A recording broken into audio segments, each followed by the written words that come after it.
आज के कहानी का शीर्षक है खिड़की नंबर 13। प्रयागराज के पुराने इलाके में एक 3 मंजिला हवेली थी जिसे लोग काली कोठी कहते थे। बाहर से देखने में वह किसी पुराने राजघराने की याद दिलाती थी। भारी लकड़ी के दरवाजे, जंग लगे लोहे के झरोखे और दीवारों पर उकेरी गई विचित्र नक्काशी। लेकिन सबसे अजीब बात उसकी तीसरी मंजिल की आखिरी खिड़की थी, नंबर 13। कोई भी उस खिड़की को खोलने की हिम्मत नहीं करता था। कहते हैं 1974 में वहां रहने वाले ठाकुर परिवार का सबसे छोटा बेटा विक्रम उसी खिड़की से कूदकर मर गया था। मौत के बाद भी उसकी मां रुक्मिणी देवी हर रात उसी खिड़की के पास बैठकर रोती थी। एक रात वे खुद गायब हो गईं। तब से हवेली बंद पड़ी थी। 2025 में हवेली को नीलामी में खरीदा एक युवा जोड़ा, आरव और नेहा।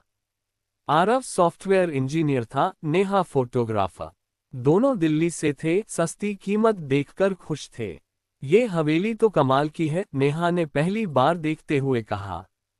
बस थोड़ी सफाई और पेंट की जरूरत है, आरव ने हंसते हुए कहा। और वो अफवाहें, लोग कहते हैं यहाँ भूत है, नेहा ने आंख मारते हुए जवाब दिया। भूत से ज्यादा डरावना तो हमारा एमी है। पहले हफ्ते सब ठीक चला। दोनों ने नीचे के 2 कमरे साफ किए, बिजली पानी ठीक करवाया। तीसरी मंजिल पर जाने की सोच भी नहीं की। एक शाम नेहा ने फोटोग्राफी के शौक में हवेली की तस्वीरें खींचनी शुरू की। सूरज ढल रहा था। उसने तीसरी मंजिल की सीढ़ियां चढ़ी। धूल से भरी गैलरी में पहुंचकर उसकी नजर एक कमरे के दरवाजे पर पड़ी। दरवाजे पर पुराने अंदाज में नंबर लिखा था, 13। खिड़की बंद थी, लेकिन पर्दे हल्के से हिल रहे थे, जैसे कोई अंदर से हवा दे रहा हो। नेहा ने कैमरा उठाया, शटर क्लिक हुआ। फोटो में खिड़की के शीशे पर एक धुंधली सी आकृति दिखी, औरत की, सफेद साड़ी में, बाल खुले। नेहा ने झटके से कैमरा नीचे किया, पीछे मुड़ी। कोई नहीं था। उस रात नेहा ने आरव को फोटो दिखाए। ये क्या है? आरव ने स्क्रीन पर जूम किया। शायद लाइट का खेल है। नहीं, नेहा ने कहा, मैंने खुद देखा, वहां कोई था। आरव ने हंसकर टाल दिया। तू ज्यादा फिल्में देखती है। दूसरे दिन नेहा ने फिर तस्वीर खींची। इस बार खिड़की खुली थी, लेकिन अंदर अंधेरा। फोटो में कुछ नहीं दिखा। तीसरे दिन बारिश हुई, बिजली चली गई। मोमबत्ती जलाकर दोनों नीचे बैठे थे। तभी तीसरी मंजिल से आवाज आई, हल्की सी खटखटाहट, जैसे कोई खिड़की खटखटा रहा हो। आरव ने कहा, शायद हवा से पर्दा हिल रहा है। नेहा चुप रही। रात के 2 बजे नेहा जागी। उसे लगा कोई उसे बुला रहा है, नाम लेकर नहीं, बस एक फुसफुसाहट, नेहा, नेहा। वह उठी, मोबाइल की टॉर्च जलाकर तीसरी मंजिल पर गई। खिड़की नंबर 13 के सामने खड़ी होकर उसने देखा, शीशा पूरी तरह साफ था, लेकिन उसमें उसकी परछाई नहीं दिख रही थी। बजाय इसके एक और औरत की परछाई थी, उसी सफेद साड़ी वाली। आंखें बंद, होंठ हिल रहे थे, जैसे कुछ कह रही हो। नेहा चीख पड़ी, पीछे हटी, सीढ़ियों से गिरते गिरते नीचे आई। आरव जाग गया। क्या हुआ? नेहा रोते हुए बोली, वो औरत, वो मुझे बुला रही है।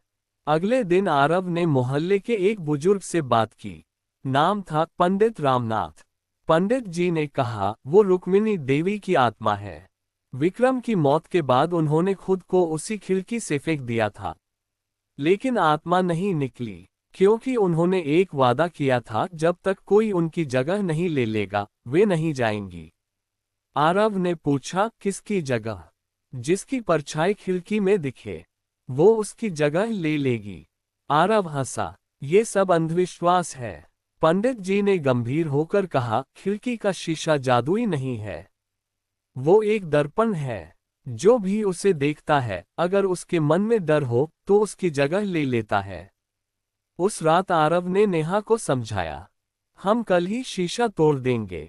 नेहा ने मना किया, नहीं, अगर हमने ऐसा किया तो और बुरा होगा। आरव नहीं माना। सुबह दोनों तीसरी मंजिल पर गए। आरव ने हथौड़ा उठाया, जैसे ही उसने शीशे पर वार किया, शीशा नहीं टूटा, बल्कि हथौड़ा उछलकर आरव के माथे पर लगा। खून बहने लगा। नेहा चीखी। उसी पल खिड़की खुल गई। हवा नहीं थी, फिर भी पर्दे उड़ रहे थे, और खिड़की में अब 3 परछाइयां थीं, रुक्मिणी देवी, विक्रम और नेहा। नेहा की परछाई मुस्कुरा रही थी। आरव ने देखा। उसकी सांस रुक गई। नेहा, ये तू है? नेहा ने कहा, मैं नहीं। वो है। रात हुई। बिजली फिर गई। आरव ने नेहा को नीचे कमरे में बंद कर दिया। खुद तीसरी मंजिल पर गया। उसने खिड़की के सामने खड़े होकर कहा, जो भी हो, मुझे ले लो, नेहा को छोड़ दो। खिड़की से आवाज आई, रुक्मिणी देवी की। तूने मुझे कभी नहीं देखा। तू डरता नहीं, तू सिर्फ प्यार करता है। फिर खिड़की में आरव की परछाई दिखी, लेकिन उसके साथ नेहा की परछाई भी थी, दोनों हाथ पकड़े हुए।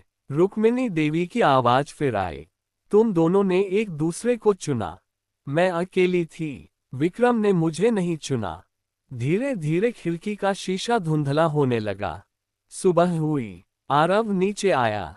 नेहा सो रही थी। खिड़की नंबर 13 अब साधारण लग रही थी। शीशा साफ था, परछाई साफ दिख रही थी, सिर्फ उनकी। लेकिन एक बात बदली थी।